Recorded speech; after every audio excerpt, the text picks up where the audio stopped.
Okay guys, mabuhay, maligayang pagbabalik sa aking YouTube channel. Good vibes naman muna tayo, of course. Eto nga yun, nanganak na finally si Angeline Quinto sa kanyang second baby na at ang bongga ng pangalan, Azina Sylvia Daquina, of course. Nanganak nga siya sa kanyang second baby na ngayong August 14, 8:10 ng umaga. At syempre sa St. Luke's BGC nangyari yon. At syempre,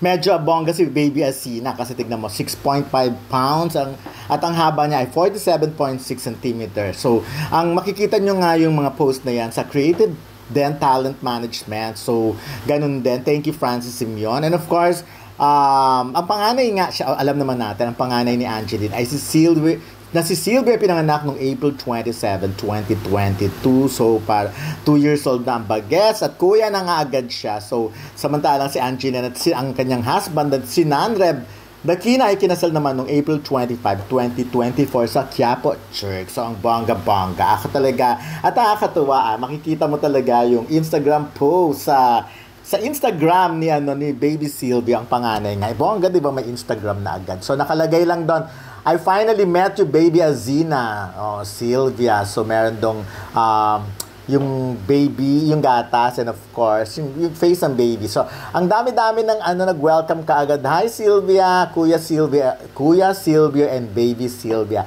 Congratulations. So, congratulations, my Queen Angeline and Nanreb. Hi, Baby Sylvia, and Kuya Sylvia. May God bless your family. Congratulations sa ate Angge. So, ayan, ang dami-dami. Welcome to the outside world, Baby Azina. Sylvia, congratulations, Kuya. Kuya Sylvia for having a baby sister. And to another. Ang daming nakakatawa yung mga. And to another, we are so happy to see you growing family after praying for God's protection in your family every day. Keep safe and we love you. So, si Angeline ay isa sa pinakamabait na artista at singer. Mahusay makisama sa mga press, showbiz writer, including sa mga vloggers na din. Siya talaga yung parang personal siya makipag-usap. Tapos may ramdam mo yung sincerity niya. So, ayan, kaya nakakatuwa siyang kasama because, or ka-interview, dahil ang dami niya. But anyways, ayun nga, so, medyo tatakpan ko pala yung bube na yun kasi baka bawal dito sa YouTube. But anyways, ayan, congratulations again. At sana nga, feeling ko, si Angeline kasi, di ba, gusto niya na medyo maraming family.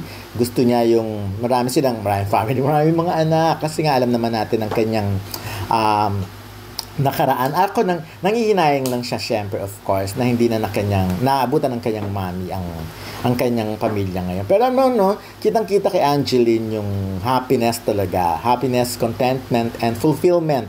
Ito yung mga dreams talaga na binibigay talaga sa kanya. Because Angeline nga ay mabait na tao. At number one, hindi naman mayabang. Wala namang kayabang-yabang. Although, nag-uumapaw ang kanyang talent. Kaya, at sabi nga na mas nabibiyayaan talaga. At ako naniniwala talaga na pag love mo ang mami mo or daddy mo, yung mga ganyan, talagang lalo kang bibiyayaan. Kasi like Angeline, alam naman natin kung gaano niya kamahal ang kanyang mamabab at kita niyo naman ngayon. So, binibiyayaan siya at nakikita yung happiness. So, again, congratulations Angeline, of course, kay Nanreb. Ayan, nakakatuwa naman na lumalaki ang kanilang pamilya. At saka nakita niyo si Nanreb, nag-iiba yung look niya ngayon, lalong gumagwapo. No? So, well, at sana nga ay magtuloy-tuloy lang. At ako, namimiss ko na rin yung makita si Angeline at kumanta. Kasi syempre, isa nga si Angeline sa pinakamahusay na singer sa Pilipinas. Kaya bonggang-bongga,